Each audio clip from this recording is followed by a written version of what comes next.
Loving can hurt.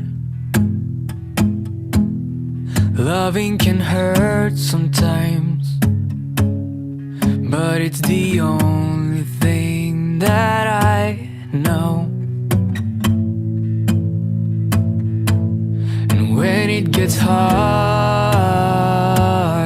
you know it can get hard sometimes. Thomas, what do you think people don't know about POTS and how it can affect a family? What I think people don't know about POTS is just how much it can change day to day. For instance, my mom one day will be taking our dogs for walks, picking my sister up from school, and doing daily errands. And the next day she could be lying in bed all day. And for myself and my family, I think that's very hard to understand, how one day this amazing woman could be running around and doing all of these things, and the next she's stuck in bed.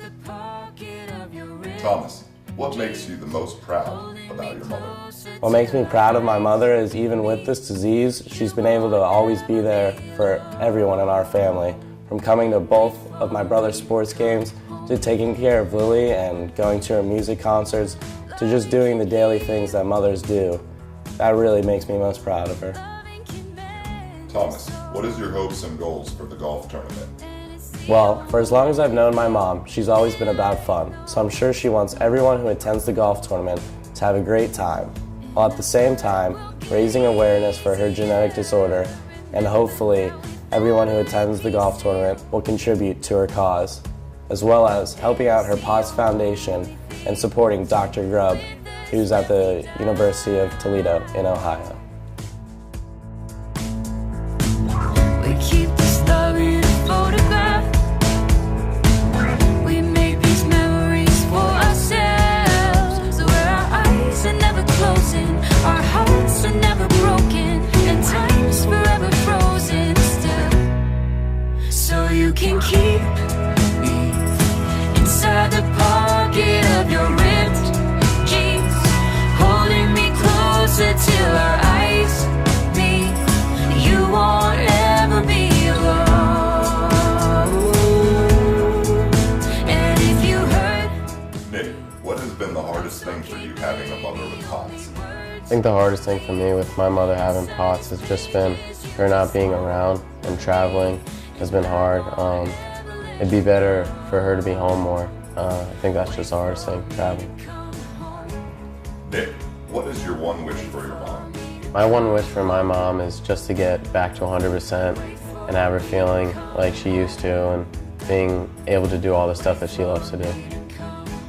Nick, what would you like to say to all of the people that have come out today to support POTS and your mom?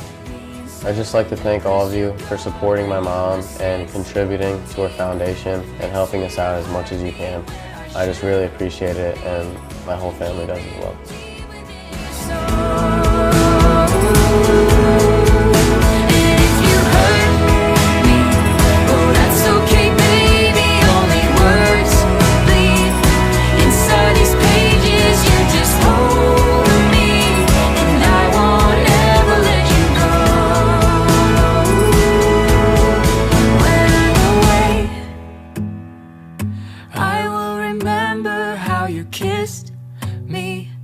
Under the lamppost back on 6th Street, hearing you whisper through the phone.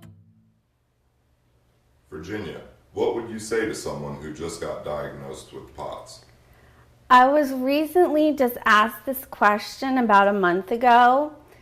A woman approached me at our beach club and said that her best friend was just diagnosed with POTS, and what should she do? And she was crying, and she said her friend hadn't left the house in over a year and was passing out on a regular basis.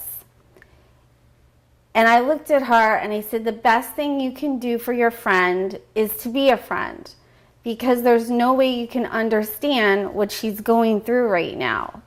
The other thing I told her was to make sure that she was in the proper hands. Many times POTS is misdiagnosed because it looks like many other diseases and disorders. And until you find the right diagnosis and the right doctor, you can't get on your path to recovery. Virginia, why did you start the foundation for POTS research? I started the foundation for POTS research about 1.5 years ago. The reason I started the foundation was after I'd seen Dr. Grubb for about 2 years and I had gotten so much better. There was one particular visit where he left the room and my husband and I looked at each other and we said, how can you thank a man that has given you your whole life back? Words are not enough. So I decided to start the foundation because I knew he was in desperate need for more research money, awareness, and more doctors who could help with the research and the cure for POTS. The goal of my foundation is number 1, to raise money for Dr. Grubb. Number 2, to raise awareness so people understand what POTS is and how it does affect the patient and the family. And the third thing that I really want to do with the foundation is to help one patient every year to get an appointment with Dr. Grubb in order to get on the right path for treatment. Virginia, is there anyone in particular you would like to thank?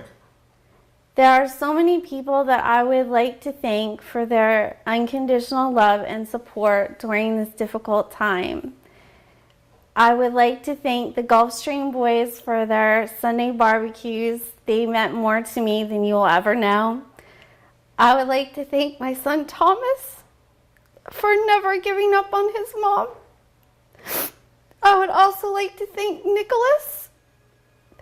Nicholas always would say to me, Mom, you can do it, you're gonna get better, and I believe in you. Colin, I just want to say to you that you have truly been a blessing in my life, and you are my son, and I love you always. And I would also like to thank Dan for being with me at every doctor's appointment, at every hospital, all up and down the East Coast, for the endless hours in and out of the hospital, and of course for his unconditional love. And little Lily. Lily, you made your mother get out of bed every day, even though she thought she couldn't. And your beautiful smile always brightened my day. I love you, baby. Thank you. When your legs don't work like they used to before, and I can't sweep you off of your feet, will your mouth still remember the taste of my love? Will your eyes still smile from your cheeks? Darling, I will be loving you till we're 70. And baby, my heart could still fall as hard at 23. And I'm thinking about how. Can you give me a kiss? Yeah. Why not? Can you give me a birdie kiss? Yeah. Just a little. Maybe just a touch of Can we wave? Say it like this. Say bye-bye. me. I Can you wave to Kids Swella? with you every single day. And I just wanna tell you I am. So honey, now take me into your loving arms. Kiss me under the light of 1,000 stars. Place your head on my beating heart. I'm thinking out loud, maybe we found love right where Colin, can you please describe what your mom's life was like when she was when first my eyes diagnosed all were with gone POTS? and my memory Life wasn't easy for her.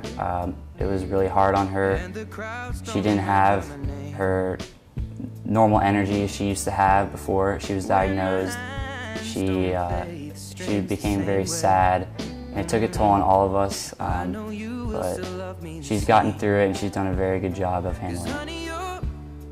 Colin, what is one thing you would like to say to your mom? She is the greatest woman in my life. Colin, can you please tell us the meaning behind your tattoo? The meaning behind my tattoo explains how my mom's overcome a lot of obstacles in her life, especially with POTS. It explains how she's always by my side and she's done everything for me, and that I love her more than anything. She'll always be in my heart. Maybe it's all part of a plan.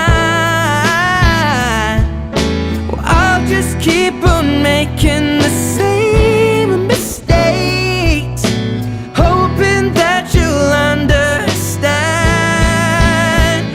But baby, now take me into your loving arms, kiss me under the light of 1,000 stars, place your head on my beating heart. I'm thinking out loud that maybe we found love right where we are. I'd like to personally thank the members of the Lounsbury Foundation for their ever-continuing support of our research into autonomic disorders, particularly into postural tachycardia syndrome. Most people are unaware of these disorders and the devastating impact they have on the people that have them. Your autonomic system runs most of the things you take for granted that keep you alive, such as your breathing, your heart beating, your blood pressure, your body temperature. And when these systems do not function normally, the person can be left completely incapacitated, unable to stand, walk, and carry on many of the normal activities of day-to-day life. So the impact these disorders can have upon people is truly devastating. And at least half of the people afflicted by them are children who are limited in the prime periods of their lives.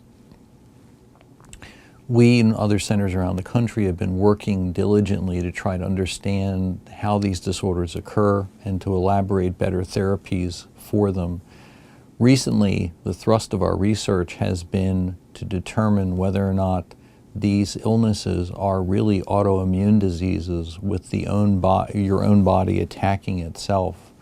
And in order to help determine that, we've launched one of the most ambitious research projects we've ever done, where, cooperating with the Department of Pathology here at the University of Toledo, we've begun a project to isolate what we believe are the autoantibodies that are responsible for these illnesses. If this turns out to be the case, this will be a major leap forward in our understanding of these disorders, and at the same time will provide a new therapeutic window for us to be able to treat them. But this research is extremely expensive and can be only done with the support of foundations like yours. And again, I offer my heartfelt thanks, and so do the other patients around the world who are afflicted with these disorders.